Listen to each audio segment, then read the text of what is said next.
This video is supported by Brilliant.org. An incredible year of 2019 is about to pass, and just like its previous years, SpaceX has made strides into the future. As much as I care about the future, today, let's talk about SpaceX businesses one more time. I can vividly remember in 2017 when I started talking about SpaceX, the situation was completely different. SpaceX has only demonstrated its drone ship landing capability April a year ago, and ULA was still spreading the idea that SpaceX rockets are inferior and their high launch costs are justified because of their magnificent track record. I don't think anyone today will question SpaceX capability. After 50 successful launches in just about 2 years, SpaceX is one of the most successful launch providers in the world. But that's not good enough. Despite SpaceX's success in cadence and launch capability, one task that continues to bug SpaceX engineers, and that is Crew Dragon. So why isn't Crew Dragon accomplished by now? The program has already been delayed for 2 years. Back in 2014, when NASA's Commercial Crew Program was awarded to SpaceX, it was expected that in 3 years' time, SpaceX will be able to send astronauts to space and back. 2017 was the initial target. Now, 2019 is about to pass, and we're still waiting for the confirmation of in-flight abort test. So here's the bad news. In-flight abort test is only the precursor to crewed flights. So the final flight is going to be a month after, delaying the mission to a total of 3 years. So what's causing the delay? Let's take a look at Crew Dragon.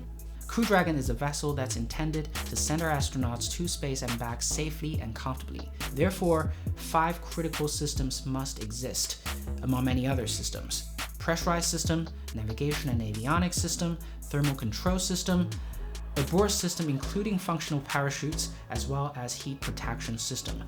So far, most problems have came from the abort system. Parachutes failed to open and an explosion due to leaked oxidizers.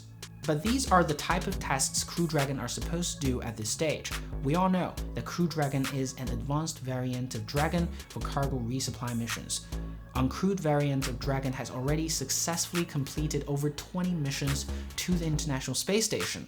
More thorough tests are necessary to ensure the safety of our astronauts, testing what has not been tested before. So having error in Crew Dragon's abort system is rather necessary. It cannot explain the full picture of the delay. So again, what is causing the delay? After thinking about this question for a while, I think I found the root cause. During a space show conversation with Max Vozov in 2011, who has worked for SpaceX for 5 years, he pointed out a specific challenge that I think are relevant to today's topic.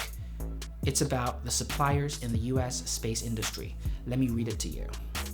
When you see the interactions with these suppliers, particularly the ones in the space industry, they think they're the only ones who can make the widgets or who have the secret sauce. And when you say, no, you're too expensive, they say, well, that's what it is. And they're used to customers who, if they slip the schedule and double the price, the customer shrugs and goes back to the headquarters and say, well, it's gonna take twice as long and it's gonna cost twice as much. But that's how things go in traditional government-run program. SpaceX would say, no, that's not acceptable, and they'd cancel the contract. And sometimes these suppliers were literally scuffing on the phone as you hung up and call you back a few months later saying, so have you changed your mind yet? And being able to say to them that no, if you can do it, then maybe somebody else can do it too. Like either SpaceX figured out how to do it themselves because they hired some smart people and gave them the resources and tools, or you find another supplier with maybe a non-space version and you upgrade and qualified it for space.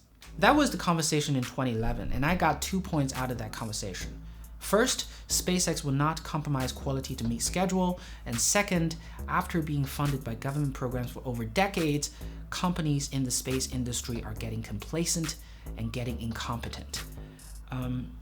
Considering that this conversation happened in 2011, the situation probably has improved by now, but the fundamental dynamics of the industry is hard to change. Oftentimes, suppliers of a certain components is the only one in the industry, therefore holds tremendous power over SpaceX. For example, the LN200 inertia management unit used in Dragon capsule is made by Northrop Grumman, a behemoth in the space industry. I'm not saying that this is a bad component, But the fact that most components are controlled by a few well-known companies in the industry makes it very hard for SpaceX to make progress. In May this year, a small supplier of SpaceX was sued by the Department of Justice for faking inspection reports on critical rocket parts on 10 missions. PMI Industries knowingly falsified at least 38 source inspection reports for parts procured by SpaceX for the construction of Falcon 9 and Falcon Heavy, affecting at least 76 individual rocket parts. This is the real dilemma of SpaceX. To ensure quality, SpaceX very much wants to produce every single rocket component by itself, but it can't possibly do so because rockets are made with tens of thousands, if not millions, of components. Digging deeper into the problem, as pointed out by this paper on STEM crisis, manufacturing industry in the United States is experiencing tremendous brain drain caused by the financial industry as well as the FAANG companies, Facebook, Amazon, Netflix, and Google. Increasingly, STEM graduates from MIT are abandoning research and manufacturing roles for a more lucrative job on Wall Street or in Silicon Valley. There's nothing wrong about it, but when the brightest minds of the United States are shifting towards these industries, it is hard to make sophisticated engineering machines at the speed SpaceX does it.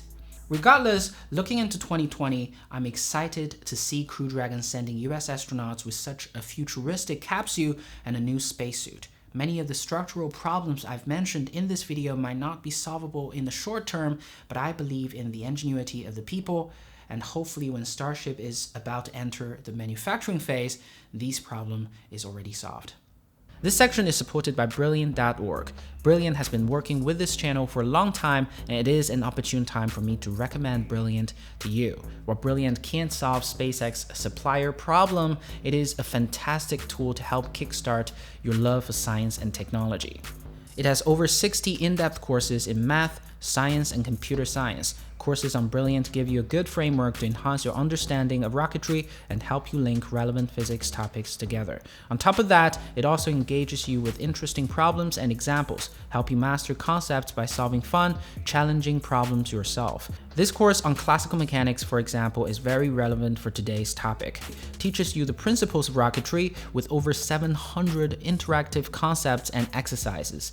To support Curious Elephant and learn more about Brilliant, go to brilliant.org/curiouselephant and sign up for free.